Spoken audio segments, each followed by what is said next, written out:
ইরানের পারমাণবিক ইস্যু নিয়ে পশ্চিমাদের মাঝে যোগ হয়েছে বাড়তি চিন্তা।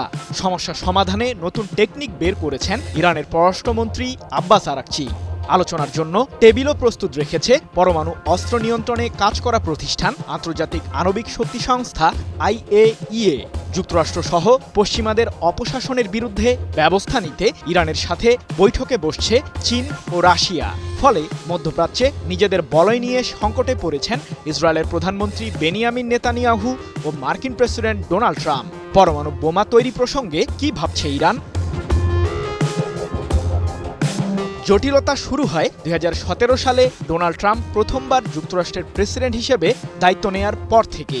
মধ্যপ্রাচ্যের শাসনভার মার্কিনীদের থেকে অন্যত্র সরে গেলে অঞ্চলটিতে কোণঠাসা হয়ে পড়বে ইসরায়েল। সেই সাথে পারমাণবিক ও ক্ষেপণাস্ত্রে ইরান শক্তি অর্জন করলে যুক্তরাষ্ট্রের প্রতি নির্ভরশীলতা কমে যাবে দেশটি। এমন আশঙ্কা থেকেই 2018 সালের মে মাসে একমাত্র দেশ হিসেবে পরমাণু চুক্তি থেকে বের হয়ে আসে যুক্তরাষ্ট্র। Joint comprehensive plan of action নামে পরমাণু চুক্তিটি মূলত ইরানকে পারমাণবিক কার্যক্রম থেকে বিরত রাখা সাপেক্ষে পশ্চিমাদের তেহরানের ওপর থেকে নিষেধাজ্ঞা প্রত্যাহারের একটি চাবি ছিল। তবে ট্রাম্প নিজেকে ওই চুক্তি থেকে প্রত্যাহার করে নেয় পরবর্তীতে আবারও পারমাণবিক কার্যক্রমে মনোযোগ দেয় ইরান। 2021 সাল থেকেই পারমাণবিক বোমা তৈরির মূল উপকরণ পরিশুদ্ধ ইউরেনিয়াম সংগ্রহে নামে ইরান। শুধু তাই নয়, দেশটির পারমাণবিক কার্যক্রম যাতে পশ্চিমা সংস্থা IAEA তদারকি করতে না পারে সে লক্ষ্যে সংস্থাটির বেশ কয়েকজন পরিদর্শকের উপর নিষেধাজ্ঞাও জারি করে তেহরান। গত 3 মাসে ইরান পারমাণবিক বোমা তৈরি করার জন্য পর্যাপ্ত ইউরেনিয়াম মজুত করেছে এমন অভিযোগ করে IAEA এর প্রধান রাফায়েল গ্রসি সম্প্রতি বলেন, ইরানের কাছে বর্তমানে 275 কেজি পরিশুদ্ধ ইউরেনিয়াম রয়েছে, যা গত 3 মাস আগেও ছিল 182 কেজি। এই পরিমাণ ইউরেনিয়াম দিয়ে ইরান নিমিষেই 6টি পারমাণবিক বোমা তৈরি করতে পারবে বলেও জানান রাফায়েল গ্রসি। তাই দেশটির পারমাণবিক কর্মসূচি নিয়ে আবারও তদারকিতে নামতে IAEA সমঝোতার বার্তা পাঠায় তেহরানে। মার্কিন নতুন প্রেসিডেন্ট ডোনাল্ড ট্রাম্পও হস্তক্ষেপ করেন বিষয়টি নিয়ে।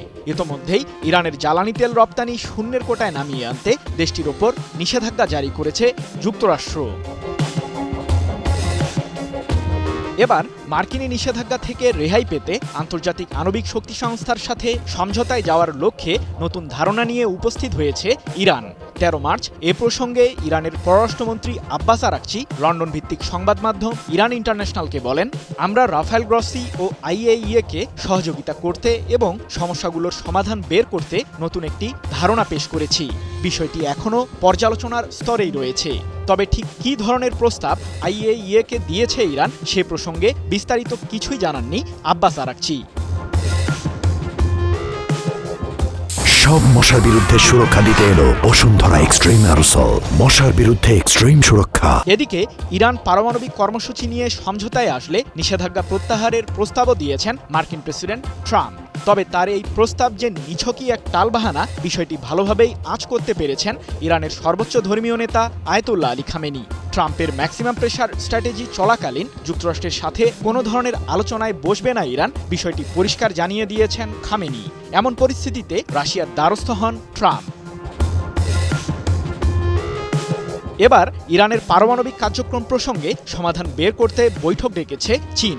14 মার্চ বেইজিংয়ে অনুষ্ঠিত হতে যাওয়া এই বৈঠকে অংশ নেবে রাশিয়া ও ইরান।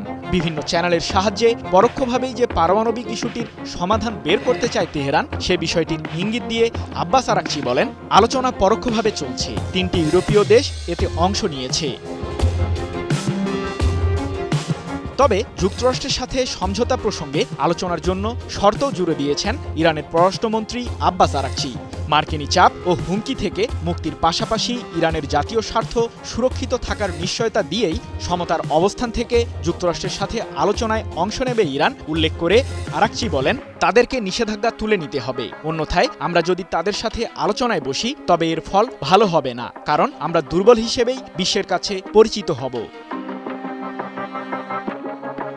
অন্যদিকে ইরান অধ্যায় শেষ করার হুমকি দিয়েছেন ইসরায়েলের প্রধানমন্ত্রী বেনিয়ামিন নেতানিয়াহু। গত মাসে মার্কিন পররাষ্ট্রমন্ত্রী মার্কো রুবিও তেল আবিব সফরে গেলে নেতানিয়াহু বলেন, ট্রাম্পের সহায়তা পেলে ইরানকে মোকাবিলায় আমরাই যথেষ্ট, আমরা ইরান অধ্যায় শেষ করতে চাই। তেহরানের পারমাণবিক ও ক্ষেপণাস্ত্র স্থাপনাগুলো মার্কিনী হামলায় গুড়িয়ে দেওয়ারও হুঁশিয়ারি এসেছে ইউরোপের একজন কূটনীতিকের মুখ থেকে। আগামী অক্টোবর মাসের মধ্যেই ইরান যুক্তরাষ্ট্রের সাথে সমস্যার সমাধান না করলে ইসরায়েলের সহায়তায় তেহরান জুড়ে হামলা চালাবেন ট্রাম্প, এমন সতর্কবাণী দেন ওই কূটনীতিক। তবে পাল্টা প্রস্তুতিও সেরে ফেলেছে ইরানের সর্বোচ্চ প্রতিরক্ষা বাহিনী ইসলামিক বিপ্লবী গার্ড কর্পস IRGC। ইহুদিবাদীদের অপশাসনের বিরুদ্ধে সর্বোচ্চ প্রতিরোধ বলয় গড়ে তুলবে ইরান, এমন ইঙ্গিত দিয়ে IRGCর কমান্ডার আলিফ হাদাভি সম্প্রতি জানান, সঠিক সময়ে পরিচালিত হবে অপারেশন ট্রু প্রমিস 3। ধারণা করা হচ্ছে আগামী অক্টোবরের মধ্যে ইরান পারমাণবিক ইস্যুতে মার্কিন প্রশাসনের সাথে সমঝোতায় না গেলে মধ্যপ্রাচ্যে নতুন সংকট তৈরি হবে। সেই সাথে রচিত হবে ইসরায়েলের বিরুদ্ধে ইরানের অপারেশন ট্রু প্রমিস 3-র ভবিষ্যৎ। সৃজন মাহমুদ, নিউজ 24।